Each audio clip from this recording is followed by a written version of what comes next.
ఐపీఎల్లోకి దినేష్ కార్తిక్ మళ్లీ ఎంట్రీ ఇవ్వబోతున్నాడు. Royal Challengers బెంగళూరుకు సేవలు అందించబోతున్నాడు. డ్రెస్సింగ్ రూమ్ లో మళ్లీ కోహ్లీతో కలిసి కనిపించబోతున్నాడు. అయితే ప్లేయర్ గా కాదు, బ్యాటింగ్ కోచ్ గా, మెంటార్ గా డీకే వ్యవహరించబోతున్నాడు. ఇదే విషయాన్ని ఆర్సీబీ తన సోషల్ మీడియా ఖాతాల్లో తెలిపింది.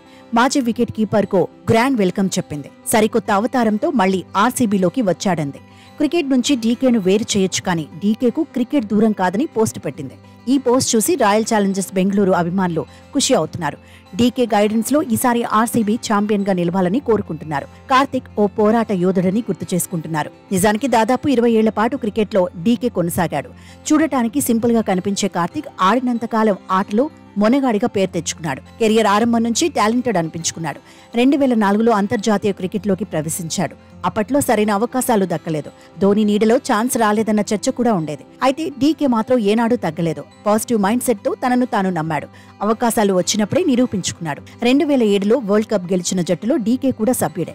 2018లో బంగ్లాదేశ్ పై ట్రోఫీ గెలవడంలోనూ కీలకంగా నిలిచాడు. జస్ట్ 8 బంతుల్లోనే 29 పరుగులు చేశాడు.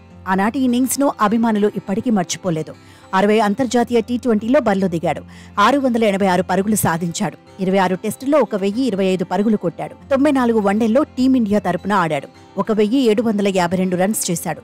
కెరియర్లో ఒకే శతకం కొట్టాడు. 17 హాఫ్ సెంచరీలు ఖాతాలో వేసుకున్నాడు.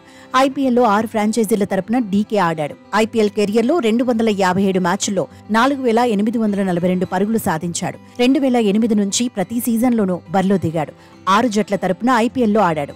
Delhi, Punjab, Mumbai Indians, Gujarat Lions, Kolkata night riders, royal Challengers బెంగళూరుకు ప్రాతినిధ్యం వహించాడు. 2022 నుంచి కంటిన్యూగా ఆర్సీబీ తరపునే బరిలో దిగాడు. 2022లో మరో లెవెల్ చూపించాడు. ఫినిషర్ గా హైలైట్ అయ్యాడు. పరుగుల మూత మోగించడంలో సక్సెస్ అయ్యాడు. ఐపీఎల్ పర్ఫార్మెన్స్ తో టీమిండియాలోకి రీ ఎంట్రీ ఇవ్వగలిగాడు. గత టీ20 వరల్డ్ కప్ తర్వాత అంతర్జాతీయ మ్యాచ్లకు దూరమయ్యాడు. 2023లో ఐపీఎల్లో విఫలమైన టీం మేనేజ్మెంట్ నమ్మింది. 2024లోనూ కొనసాగించింది. ఈసారి 15 మ్యాచ్ల్లో కలిపి దినేష్ కార్తిక్ 326 పరుగులు సాధించాడు.